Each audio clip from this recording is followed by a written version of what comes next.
Bonjour à tous, dans cette vidéo nous allons parler de l'exportation de nos images.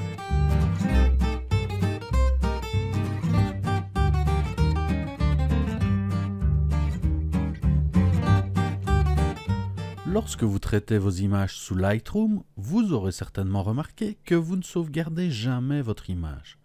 Autrement dit, il n'y a pas de fonction enregistrer ou enregistrer sous pour sauvegarder votre fichier. Ceci est dû au fait que Lightroom est principalement un dématriceur, autrement dit un logiciel permettant de lire et de développer vos fichiers RAW. Or, comme on l'a appris lors de la vidéo sur le capteur, un fichier RAW n'est pas une image, mais un ensemble de données de luminosité recueillies par le capteur ainsi que les paramètres de votre boîtier. Pour pouvoir partager vos images, et donc les publier, les envoyer à des proches, les modifier dans un autre logiciel, les imprimer, etc., vous devez exporter et donc convertir votre fichier brut RAW avec vos retouches en un fichier de type image standardisé. Notez que Lightroom ne touche jamais au fichier original. Vos retouches sont stockées dans un fichier complémentaire au fichier RAW, ou encore dans le catalogue Lightroom. Grâce aux premières vidéos de cette série, vous pouvez déjà développer des images de qualité, et il est donc grand temps d'expliquer comment rendre vos images exploitables. La question à vous poser est: que voulez-vous faire de votre image? L'envoyer à un ami? L'imprimer? La publier sur Internet? Etc. Une fois que vous avez décidé, allez dans le menu Fichier et cliquez sur Exporter, ou encore utiliser le raccourci clavier CTRL majuscule E. La fenêtre d'exportation s'ouvre. Voyons donc les options disponibles. D'abord, on vous demande vers où vous souhaitez exporter votre image. Différentes options sont disponibles, comme par exemple ici, exporter directement dans votre logiciel de messagerie, vers votre graveur, vers un logiciel externe, etc. De notre côté, nous allons voir l'option disque dur qui est la plus utilisée. Une fois disque dur sélectionné, il ne reste plus qu'à régler les diverses options. Premièrement, l'emplacement d'exportation. Vous pouvez exporter vers les dossiers courants existants que sont bureau, documents, utilisateurs, vidéos, images. Dossier de la photo d'origine sauvegarde l'image dans le dossier où se trouve votre photo. Sélectionnez le dossier ultérieurement, affichera la boîte de dialogue pour choisir le répertoire où vous souhaitez sauvegarder lors de l'exportation. Et enfin l'option Dossier spécifique. Si vous cochez cette dernière option, vous pouvez choisir le support physique à l'aide du bouton Sélectionner. Choisissez donc votre disque dur, votre clé USB, un emplacement réseau, etc. et le dossier de destination. Comme par exemple ici, le disque D et le dossier Exportation. Si vous le souhaitez, vous pouvez placer votre image dans un sous-dossier.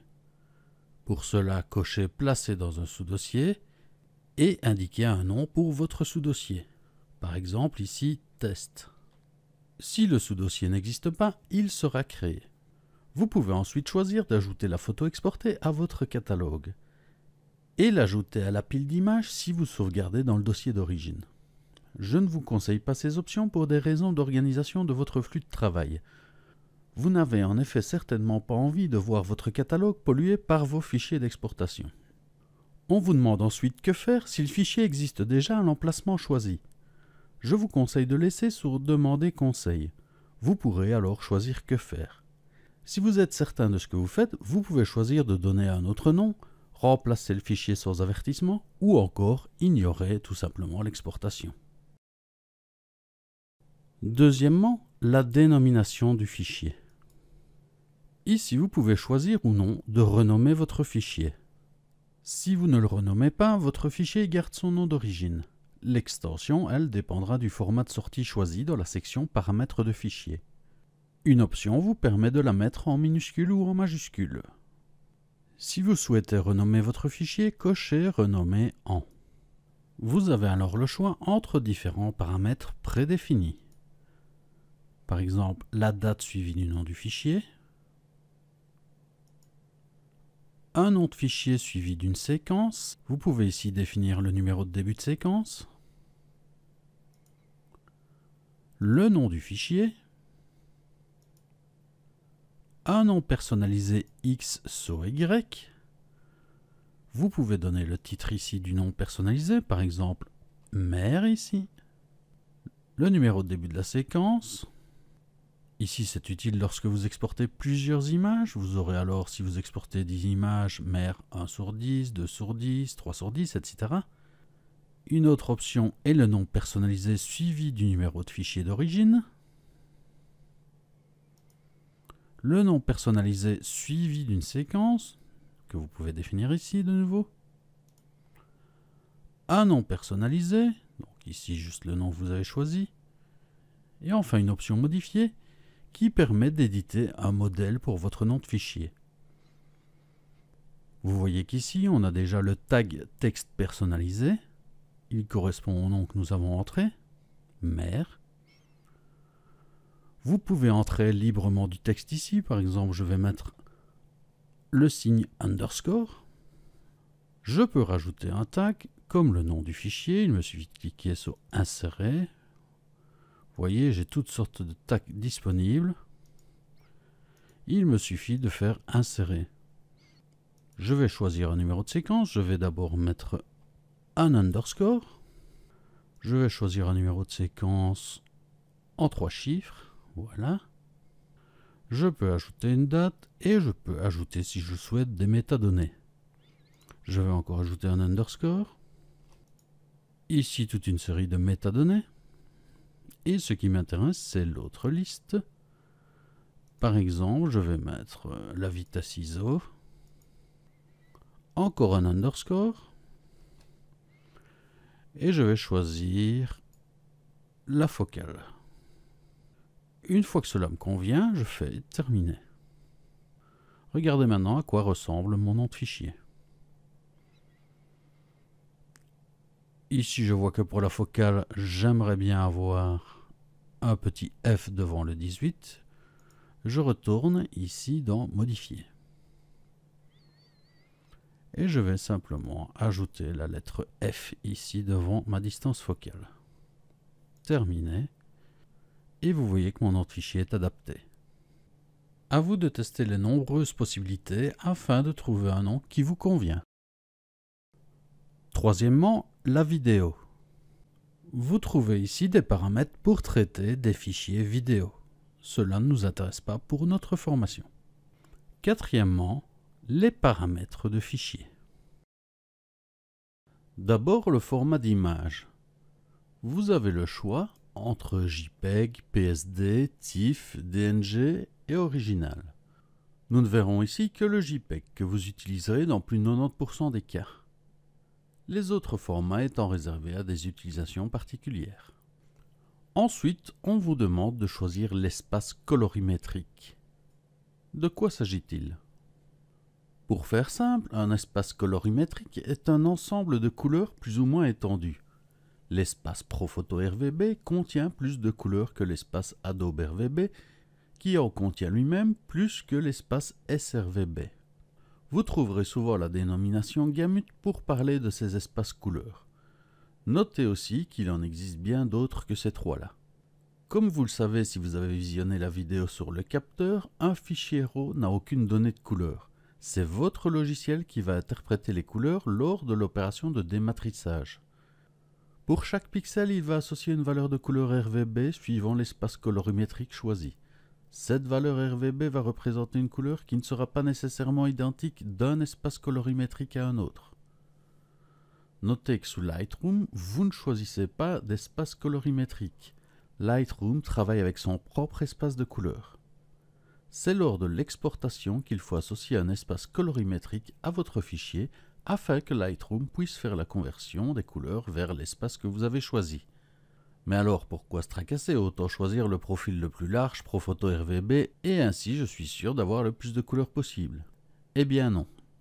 Comme dit au début, vous devez d'abord savoir ce que vous souhaitez faire de votre photo et en fonction de cela, vous choisirez le profil colorimétrique.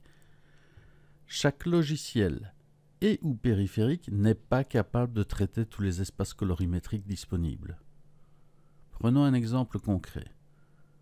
Vous traitez des photos et vous souhaitez les envoyer à un ami et ce dernier pourra les imprimer s'il le souhaite. Afin d'avoir le maximum de couleurs, vous décidez d'exporter vos photos en JPEG avec l'espace colorimétrique Profoto RVB. C'est une très mauvaise idée pour les raisons suivantes. Lorsque votre ami va visualiser les photos, son logiciel de lecture standard sera peut-être incapable de traiter correctement l'espace Profoto RVB. Les couleurs seront alors mal interprétées et donc mal affichées. Notez aussi qu'il y a peu de chances que son écran supporte cette norme Profoto RVB. En général, les écrans supportent la norme sRGB. Certains écrans spécialisés couvrent la norme Adobe RVB. S'il souhaite ensuite les imprimer, c'est pareil, son imprimante ou l'imprimante d'un labo photo ne voudra pas de l'espace couleur Profoto RVB. Bref, retenez ceci, dans la majorité des cas, utilisez l'espace sRVB qui est l'espace le plus répandu et dont la majorité des couleurs sont fidèles sur le plus de périphériques, y compris par tous les logiciels. Utilisez les autres profils seulement si vous savez ce que vous faites et pourquoi. Il m'est impossible ici d'aller plus loin sur les espaces colorimétriques. Si vous souhaitez en savoir plus, je vous recommande par exemple le site d'Arnaud Frisch, vous trouverez le lien dans la description, ou encore l'excellent bouquin La gestion des couleurs pour les photographes, les graphistes et le pré-presse de Jean Delmas. En résumé, vous choisirez donc JPEG et sRVB. On vous demande ensuite la qualité de votre JPEG. Entrez une valeur entre 0 et 100. Plus la valeur est haute, moins le fichier est compressé et meilleure est la qualité. Plus la qualité est élevée, plus votre fichier est gros. À vous de voir ce que vous souhaitez faire de votre image. Si c'est pour le web, pas besoin d'une qualité élevée. Et surtout, le poids du fichier est une donnée importante. Sur certains forums, on vous demandera souvent de ne pas dépasser un certain poids de fichier. Pour une impression, on voudra certainement une qualité plus haute, surtout pour les grands formats. Et enfin, vous pouvez aussi limiter la taille du fichier. Si vous cochez cette case, vous indiquez une taille et Lightroom adaptera dans ce cas les paramètres de compression afin de limiter la taille. Pour finir, observons l'impact qu'a la qualité sur la taille de nos fichiers. J'ai ici exporté 6 fichiers JPEG et sRVB avec des qualités différentes, 0, 40, 60, 80, 90 et 100. Voyez l'énorme différence en termes de poids de fichier. Le fichier RAW original, quant à lui, pèse 21,1 mégaoctets. Observons maintenant sous Lightroom la différence visuelle entre le fichier 60% qualité et celui à 100%. On voit que l'on perd quelques nuances de couleur. Regardez ici dans les nuages. En zoom 100%, on voit mieux l'impact même si ce n'est pas flagrant. Comparons maintenant le fichier 0% et celui à 100%. Ici, l'impact sur les différentes nuances de couleur est plus marqué. On le remarque surtout en zoomant à 100%. On voit même ici de la postérisation. À vous de tester l'impact des différentes compressions sur vos images suivant ce que vous souhaitez en faire. Revenons à présent à nos paramètres d'exportation et voyons le cinquième point, dimensionnement de l'image. Vous pouvez ici choisir de redimensionner votre image. Les options disponibles sont largeur et hauteur. Vous définissez ici la largeur et la hauteur de votre image, par exemple ici 1000 x 800 pixels. Vous pouvez choisir d'autres unités comme des pouces ou des centimètres. Si vous exportez plusieurs photos, l'option largeur et hauteur est un bon choix si vous avez à la fois des images en format paysage et portrait. En paysage, Lightroom adaptera la largeur à la valeur maximum 1000 et en portrait, ce sera la hauteur qui sera adaptée à la valeur maximale, dans ce cas 800. L'option bord large adapte la largeur de l'image à la dimension que vous mettez ici. L'option bord étroit, quant à elle, adapte la hauteur de l'image. Dimension va faire coïncider la plus grande valeur avec le plus grand côté de votre image permettant de conserver la proportion. Vous voyez que vous pouvez aussi choisir une taille en mégapixels ou encore en pourcentage de votre image. Pour ma part, je choisis en général largeur et hauteur. Notez que vous pouvez spécifier des dimensions plus grandes que votre image. Si vous voulez être certain que Lightroom n'agrandisse pas vos images, cochez ici ne pas agrandir. Vous pouvez parfois vouloir agrandir votre image pour par exemple créer une affiche. Enfin, la résolution. Ce paramètre n'est en général plus utilisé, il est obsolète. C'est une indication informative pour l'impression. Il indique à l'imprimante combien de pixels imprimés par pouce ou par centimètre. 254 pixels par pouce signifie par exemple que vous souhaitez que votre imprimante imprime 254 points par pouce, ou encore si l'on convertit 100 points par centimètre. Pour une image de 5000 pixels de large, vous aurez donc une taille d'impression de 50 cm de large pour 100 points par centimètre. Mais comme je vous l'ai dit, c'est obsolète, donc mettez ici ce que vous voulez. Retenez que pour la qualité de l'image, ce qui compte est sa résolution en pixels. Plus il y en a, plus vous pourrez imprimer vos tirages en grand. C'est cette donnée qui compte pour l'imprimeur. Vous serez souvent amené à redimensionner vos images pour poster sur le web ou sur un forum. Poster des images de plus de 5000 pixels de large et 14 mégas de poids n'a pas souvent de sens et sera d'ailleurs souvent interdit par le gestionnaire du site ou du forum. Nous allons maintenant comparer quelques exemples d'exportation avec des dimensions différentes. Voici 8 images exportées avec des dimensions différentes et réduites en vignettes. Faisons le tour des images et voyons leurs caractéristiques. L'image 1 est une image non redimensionnée en qualité JPEG 100%. Sa taille est de 5184 x 3456 pixels et son poids est de 12,8 mégaoctets. Observons à présent cette image à sa taille réelle. Comme vous le constatez, exporter en dimension native n'a pas souvent de sens pour le web, forum, envoyer à ses amis pour visionner, etc. On regarde rarement l'image en 100% pour une utilisation standard. Par contre, pour un tirage papier, une telle dimension sera utile si vous imprimez sur grand format. La deuxième image, qualité JPEG 100%, est redimensionnée via l'option largeur et hauteur 1000 x 800. Son poids est de 600 kilooctets, soit environ 20 fois moins que notre première image. Après redimensionnement, cette image fait 1000 pixels x 667 pixels. C'est ici la largeur qui a été fixée à 1000 comme c'est une image en format paysage. La hauteur a été modifiée afin de conserver la proportion. La troisième image est redimensionnée via l'option bord large 800. Sa largeur est donc privilégiée et fixée à 800 pixels. La hauteur est de 533 pixels, ce qui conserve la proportion. La quatrième image est faite avec l'option bord étroit à 800. C'est donc la hauteur qui a été fixée à 800 et en conséquence la largeur fait 1200. La cinquième image avec l'option dimension 1000 par 800 est exactement identique à notre deuxième image. La sixième image, quant à elle, est réalisée avec l'option mégapixels fixée à 2. Au final, l'image fait 1732 x 1155, soit 2 460 pixels. La septième image est faite, elle, avec l'option pourcentage fixée à 50. Attention, ce sont ces dimensions qui sont réduites de 50%. Sa largeur est donc de 2592 pixels et sa hauteur de 1728. Au final, elle est 4 fois plus petite que notre image de base. Et enfin, la huitième image est exactement pareille que l'image 2, mais avec une qualité à 80%. Ce qui est intéressant est que son poids est quasi réduit de 50% par rapport à l'image 2 qui fait 670 kilooctets. Le poids est ici de 372 kilooctets. Notez que si vous supprimez les métadonnées, vous gagnez encore plus ou moins 30 kilooctets, ce qui peut être utile si vous cherchez à réduire au maximum le poids de votre fichier.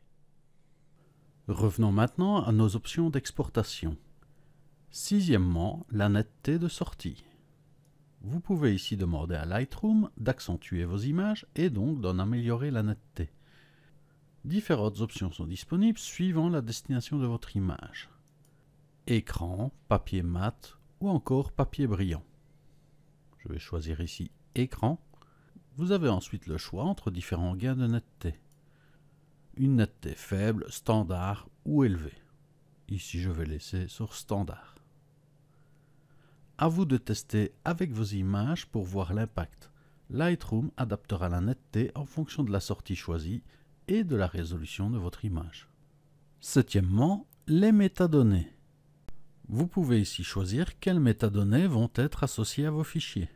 Vous avez le choix entre inclure les métadonnées de copyright plus les informations de contact, les métadonnées complètes sauf les informations sur l'appareil photo et sur caméra RAW, ou alors toutes les métadonnées. Pour ma part, je vais choisir toutes les métadonnées. Ensuite, Si vous le souhaitez, vous pouvez supprimer les informations de personne, les informations d'emplacement, ou encore écrire les mots-clés selon la hiérarchie Lightroom, dont je ne connais pas l'utilité. Encore une fois, à vous de choisir ici ce que vous souhaitez inclure, et notez que si le but est de réduire au maximum le poids du fichier, inclure le moins de métadonnées possible vous fera gagner plusieurs dizaines de kilooctets. Huitièmement, l'application d'un filigrane. Vous pouvez ici appliquer un filigrane à votre image, autrement dit un texte ou une image en surimpression. Vous disposez ici d'un éditeur vous permettant de créer un simple filigrane texte avec des options ou encore de choisir une image de votre choix comme filigrane. Les options sont assez claires et je vous laisse les découvrir par vous-même. Ici, je choisis de ne pas mettre de filigrane. Et enfin, neuvièmement, le post-traitement. Ici, vous indiquez simplement à Lightroom ce que vous souhaitez qu'il fasse une fois l'exportation terminée. Vous avez le choix entre ne rien faire, afficher dans l'explorateur, ouvrir dans Photoshop, ouvrir dans une autre application, dans un éditeur externe renseigné dans vos préférences Lightroom ou encore atteindre le dossier Export Action qui permet de par exemple utiliser des scripts. Reportez-vous à la documentation Adobe si vous souhaitez en savoir plus sur ce dernier point. Ici, je vais choisir de ne rien faire. Voici qui termine le tour des options. Remarquez que si vous réduisez les options, vous aurez sur la droite un résumé de vos choix. Si cela vous convient, vous pouvez cliquer sur « Exporter » pour lancer le processus. Mais avant cela, voyons une dernière chose très utile. Comme vous le voyez en bas à gauche, vous disposez d'un bouton « Ajouter ». Ce dernier permet d'enregistrer vos paramètres actuels d'exportation sous un nom et une catégorie de votre choix. Cliquons donc sur « Ajouter » et on vous demande de choisir un nom pour vos paramètres d'exportation. Je vous conseille ici d'être le plus explicite possible. Inspirez-vous par exemple du résumé d'exportation. De mon côté, pour l'exemple, je vais être moins explicite et juste noter E1000 par 600 Q100. Par défaut, Lightroom me propose de sauvegarder ce nom dans Paramètres prédéfinis de l'utilisateur. Je préfère choisir une nouvelle catégorie que je nomme Mes paramètres d'exportation. Il me suffit ensuite de cliquer sur Créer. Je clique ici sur Créer et comme vous le voyez, j'ai une nouvelle catégorie dans mes paramètres prédéfinis avec mon preset d'exportation. Cela sera utile pour mes futurs développements. Je peux créer autant de presets que je veux. Par exemple, ici, je vais changer la qualité de l'image. Je vais donc aller dans Paramètres de fichier et mettre une qualité à 80. Je peux ajouter ce nouveau réglage et tout naturellement, je vais l'appeler E1000 par 600 Q80. Ici, comme vous le voyez, je me suis trompé dans le titre. Comme je n'exporte pas en 1000 par 600 mais en 1000 par 800, je peux décider de renommer mon preset. Il me suffit de faire un clic droit et de choisir Renommer. Je renomme donc mes deux presets en changeant le 600 par 800. Si je le souhaite, je peux aussi modifier un de mes presets existants. Il suffit de changer une ou plusieurs options et de mettre à jour mon preset. Je vais par exemple ici changer la netteté de sortie et mettre papier. Pour mettre à jour mon preset, il me suffit de cliquer avec le bouton droit dessus et cliquer Mettre à jour avec les paramètres actuels. Je peux maintenant cliquer sur Exporter et vous voyez Lightroom travailler. Ici, il n'y a qu'un seul fichier, c'est assez rapide. Si je souhaite exporter cette image avec d'autres paramètres, il me suffit de retourner dans Exportation. Ou encore, de cliquer avec le bouton droit sur mon image et de choisir un paramètre prédéfini d'exportation dans le menu contextuel. Et vous voyez ici apparaître vos paramètres personnalisés. Vous voyez comme c'est très pratique de créer ses propres paramètres prédéfinis d'exportation.